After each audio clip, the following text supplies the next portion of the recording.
Taunya masyarakat umum itu setiap ada kasus DB, fogging.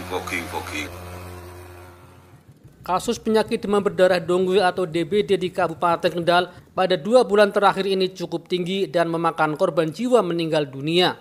Data dari Dinas Kesehatan Kabupaten Kendal, kasus DBD meningkat pada bulan Agustus hingga Oktober ini. Pada bulan Agustus terdapat 36 kasus DBD dengan korban meninggal dunia 2 orang. Kemudian meningkat di bulan September terdapat 45 kasus dengan korban meninggal dunia 3 orang. Kasus DBD masih berlanjut hingga Oktober, terdapat 2 kasus dan 1 diantaranya meninggal dunia.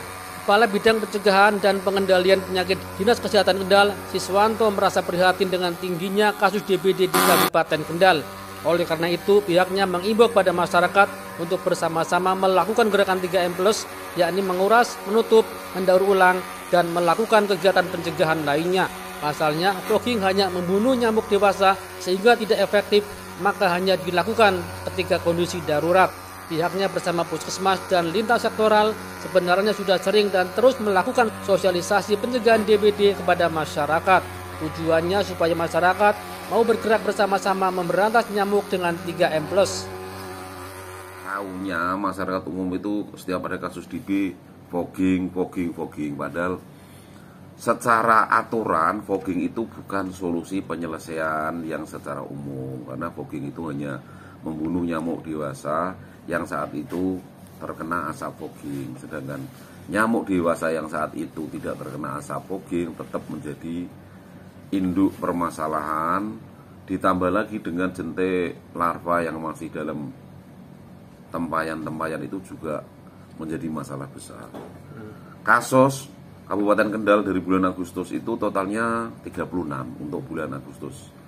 Sedangkan meninggalnya ada 2 orang.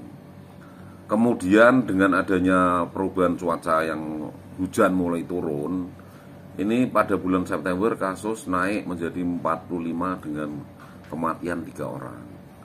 Nah, sampai Oktober ini untuk sampai dengan kemarin itu ada 2 kasus dan meninggal 1. Ini kita semua prihatin karena ternyata sebenarnya untuk upaya penanganan masyarakat itu bisa sebenarnya.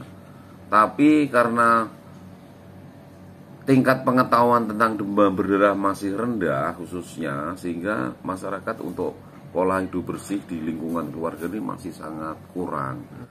Dengan berakhirnya COVID itu tempat-tempat cuci tangan yang tersedia itu ternyata menjadi salah fungsi. Karena apa? Menjadi perindukan atau berkembangnya justru nyamuk yang dari sekitar kita ini yang jadi problem. Sehingga harapannya masyarakat juga mau menutup untuk seluruh tempat-tempat penampungan air, khususnya di dalam rumah ataupun yang di luar rumah. Karena kita tahu bahwa perindukan nyamuk Aedes aegypti penyebab demam berdarah dengue itu di tempat-tempat penampungan air yang tidak berhubungan langsung dengan tanah.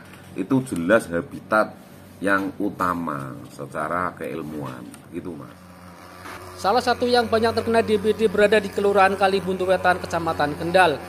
Awalina Mastuti selaku Bidan Kelurahan mengatakan warga yang terkena DBD di wilayahnya mencapai 6 orang dan 1 orang meninggal dunia. Per RT beda-beda ya Pak ya. Jadi ini kenapa saya tadi minta di SD, karena SD itu yang sekolah dari mana-mana itu banyak yang izin sudah positif, tapi kelurahannya beda-beda. Terus yang di RT 4 ini ada 3 anak. 3 anak semuanya sudah masuk rumah sakit. Yang di belakang Min ini sudah masuk rumah sakit, belum keluar diagnosa nih karena hanya 3 jam anaknya meninggal. Tapi gejalanya juga ke arah DB. Yang di Min banyak sekali yang izin sakit hampir setiap hari itu ada. Jadi makanya saya mintakan ke daerah Min juga. Ini mulai ada laporan itu bulan apa ini Pak? Mulai bulan Agustus. Ya, Agustus, September. Ini Oktober ini masih ada yang di RT 5 samping SD Kalibuntu itu masih ada yang opnam di rumah sakit Darul Istiqomah. Kalau di total sekitar berapa itu? Kalau dengan perumahan 3, 1, 1, 4, 5, 6 anak yang dalam waktu dekat. Iya. Kalau kondisi lingkungannya kira-kira gimana itu Pak? Karena kalau nyamuk itu nggak hanya di tempat yang kotor ya, kalau DB itu bisa juga di tempat yang bersih. Ya mungkin ada genangan air ataupun. Ya, genangan air karena perubahan cuaca. Ini kan pancaroba, perubahan dari ini mau rendeng itu rata-rata di mana-mana tempat-tempat yang banyak genangan air. Kita kadang-kadang nggak tahu bapak-bapak ibu-ibunya nyimpen botol-botol bekas, ban-ban bekas itu yang bikin genangan air. Yang ingin disampaikan kepada warga, Mbak? Ya, PSN-nya. PSN-nya yang harus digalakkan, jangan mengandalkan fogging karena fogging itu hanya membunuh nyamuk dewasa tok. Oke. PSN-nya yang harus digalakkan, minimal seminggu sekali harus kerja bakti. Serentak itu ya? Serentak, nggak usah nunggu korban. Untuk penyebabnya ya kurang tahu kan masalah itu, cuman kan untuk biasa jentik-jentik itu kan kita sudah di bidang desa untuk bisa PSN, melakukan PSN dan kerja bakti nanti diupayakan bisa untuk kebersihan lingkungan, Pak. Itu sudah kerja bakti, Pak? Sementara ini sudah baru di kolam musola untuk lingkungannya kita belum. Nanti rencana hari Minggu ini besok. Kondisi memasuki musim hujan, biasanya banyak ditemukan genangan air tempat berkembang biaknya nyamuk Aedes aegypti. Oleh karena itu, kepada masyarakat diimbau harus rutin bekerja bakti membersihkan lingkungan minimal seminggu sekali.